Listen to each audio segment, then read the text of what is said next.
Hi there, it's Ina here, and today I want to show you three different things.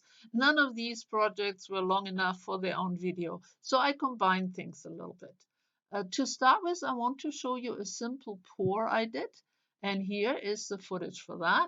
So I started with three little canvases, and I mixed simple craft paint with a little bit of pouring medium and some water.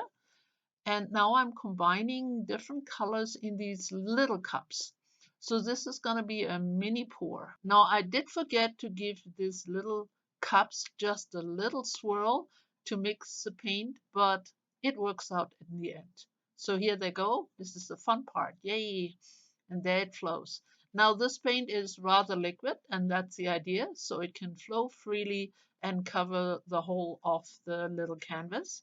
And still I'm making sure that the edges are covered. Sometimes you have to use your finger or a spatula to maneuver things around a little bit. There we go. And now the second one. Now this little canvas ended up with a lot of yellow, and then right in the middle a little paint blob, but that's okay, you can always fix it. Now if I would have given the little cups a little stir, I probably wouldn't have ended up with so much yellow, but it's all fixable, you will see in a moment. So here's the third one, and that one has a few air bubbles, but they can be taken out too. And now I'm adding a bit of the runoff paint, which can be used to cover little corners who need a little extra paint, or like the middle one here, need a little more detailing because there's just too much yellow right there on the bottom. But there's so much paint left over there that I can easily fix it. And you will see later on, you never know that this was added later on. And even a little bit here just to brighten up that dark corner a little bit. You can definitely manipulate these pores a little bit. So when I'm happy with the way that looks, I want to add just a tiny twist, and that is some black enamel paint.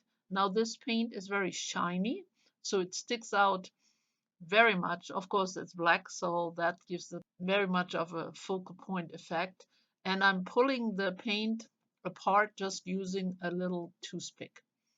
I like to give these pores a bit of a focal point somehow in some kind of manner or fashion.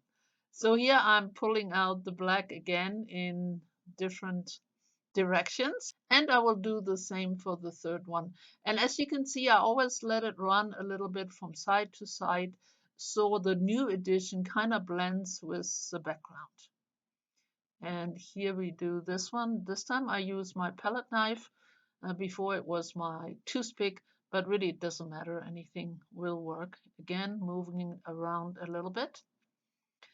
And as soon as I'm happy with the way it looks, I am adding these flat bottom big glass beads. These of course will stick right in the wet paint and give it a little bit more of a special focal point.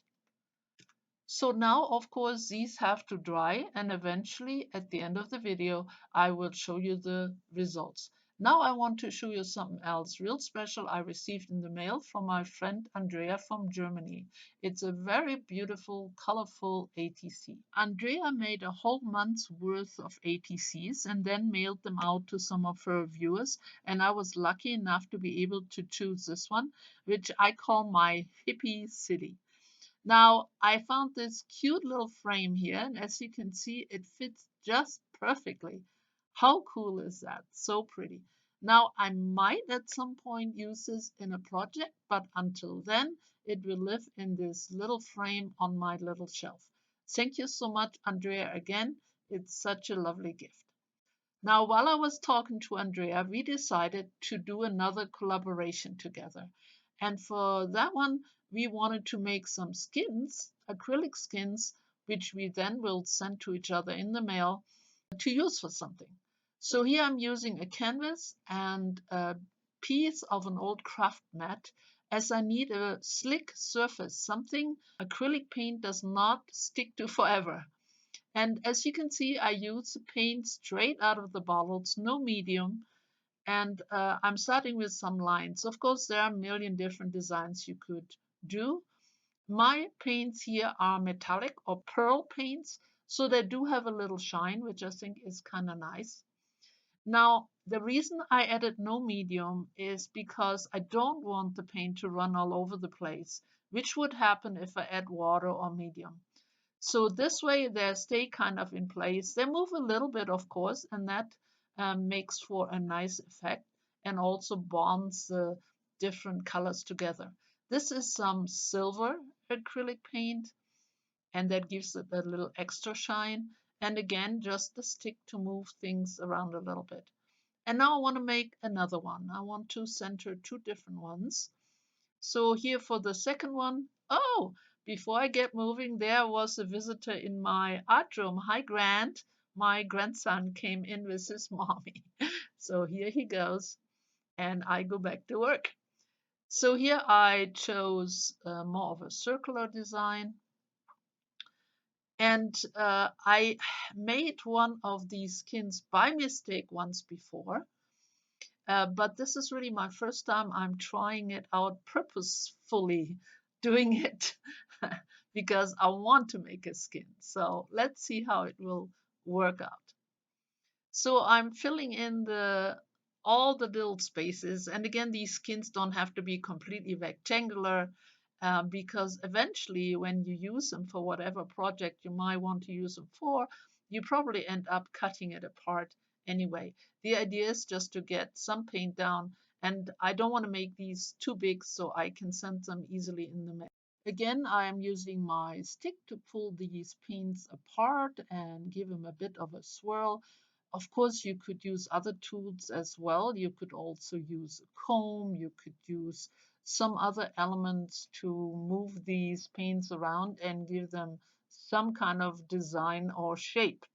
So as I said, this is just my first try, and maybe next time I try something different. So it is a few days later, and finally these skins are dry. It really took a little while. I think I let them dry for three and a half days. So here's the first one, and yes, I was impatient again and touched it before it was dry, making a little hole. Not so great, but otherwise I think it came out pretty cool. And now, of course, you can do all kinds of things with this skin. And here's the other one. And this is all intact. Great colors, I think. And texture. And design. So here they are. Now these will go in the mail to Andrea, and then she will decide what she is going to do with these. Now, as I said earlier, there are a million different ways you can use this on jewelry, on art journal pages, on books, on boxes. And I'm sure Andrea will come up with her own fantastic idea. So those were the skins. I'm going to put them over here. And I quickly want to show you the little canvases as well. So they're all dry. And I think they're kind of cool, super quickly done, because the reason I made these small ones, I needed some gifts for people, and these, I think, come in handy. They're small, easy to make, inexpensive. And I do like the little bit of extra twist to it, like controlling a bit of the black and adding the big glass flat bead there. So those are those. These are my skins, and that's it for today.